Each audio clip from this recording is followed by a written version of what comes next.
मीर ने मारा नोएना को जोरदार थप्पड़। मीर को पता चला मिताली की गिरी हुई हरकत के बारे में। अंगद ने लिया बड़ा फैसला। लेकिन उससे पहले क्या दोस्तों, आप भी यही देखना चाहते हैं अंगद और विंदा हो जाए एक? तो दोस्तों अपनी राय हमें कमेंट बॉक्स में जरूर बताएं। जब अंगद मिताली और तांत्रिक की हरकत को समझ जाने वाला है और वो पता लगा लेगा कि कैसे मिताली ने तांत्रिक को 25,000 रुपये दिए, वो भी यह सब कुछ नाटक करने के लिए, और यह सब कुछ वो इसलिए कर रही है ताकि विंदा से मुझे दूर रख सके। लेकिन मैं ऐसी लड़की के साथ में रह ही नहीं सकता जो अभी से इतना ज़्यादा मुझ पर शक करती है, और वो अपने परिवार वालों के बारे में भी नहीं सोच रही। उसके परिवार वाले कितनी ज़्यादा टेंशन में मिताली की इस हरकत को देखकर, लेकिन उसने अपने परिवार को भी नहीं बताया, यहाँ तक कि नोएना आंटी को भी नहीं बताया। वहीं दूसरी तरफ अंगद मिताली को बोलता हुआ दिखाई देगा कि अब मैं तुम्हें और सहन नहीं कर सकता, और मैं अब तुम्हारा चेहरा भी नहीं देखना चाहता मिताली, क्योंकि जो तुमने हरकत करी है वो माफ़ी के लायक नहीं है, और यह सब कुछ मजाक नहीं होता।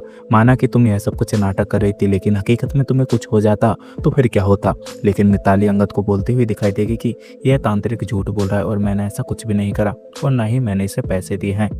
और अंगद, तुम मेरी बातों पर यकीन करने के बजाय तुम इस तांत्रिक के ऊपर यकीन कर रहे हो। लेकिन अंगद जब तांत्रिक को मारता हुआ दिखाई देगा तो तांत्रिक सारा राज खोल देने वाला है, और विंदा भी वहां पर आ जाएगी। और विंदा को देखकर मिताली के होश उड़े के उड़े रह जाने वाले, और वो सोचती हुई दिखाई देगी कि आखिर विंदा यहाँ पर क्या कर रही है। और एक दूसरे को करीब देखकर मिताली को बिल्कुल भी अच्छा नहीं लगेगा, और मिताली अंगद को बोलती हुई दिखाई देगी कि यहाँ पर तुम्हारे गुलछले उठ रहे हैं।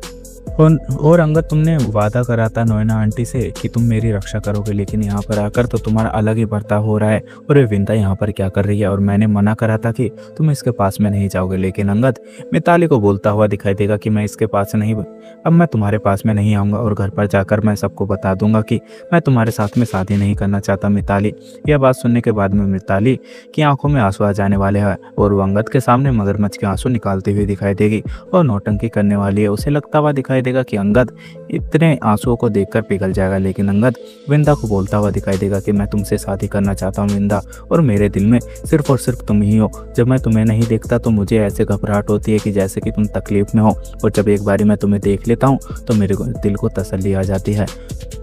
और जब तुम मुझसे दूर होती हो तो मुझे समझ नहीं आता है कि मैं आखिर क्या करूं जिसकी वजह से तुम्हारे करीब आ सकूं, और मन करता है कि मैं सुबह से लेकर शाम तक तुमसे बातें करता रहूं। मैं विंदा भी अंगद की बातों को सुनने के बाद में अपने दिल की फीलिंग बता देने वाली और अंगद के गले लग जाएगी, और बोलती हुई दिखाई देगी कि सर, मैं आपको पहले ही बताना चाहती थी, लेकिन मैं आपको बता ही नहीं पाई, क्योंकि मुझे लगा कि आपकी शादी मिताली के साथ में हो रही है, तो यह सब कुछ बोलकर आपकी और भी ज़्यादा प्रॉब्लम बढ़ेगी, और अपने दिल का हाल मैं कैसे भी करके छुपा लूँगी। लेकिन अंगद जब बता देने वाला है कि मैं तुमसे शादी करूँगा, और इसी वक्त। जी हाँ दोस्तों, आपका क्या सोचना, अपनी राय हमें कमेंट बॉक्स में ज़रूर बताएं। अगर आप लोगों को हमारी ये वीडियो अच्छी लगी हो तो वीडियो को लाइक करें, और हमारे चैनल को सब्सक्राइब करना ना भूलें। मिलता है आपसे अगली वीडियो में, जब तक के लिए राधे राधे, जय श्री राम।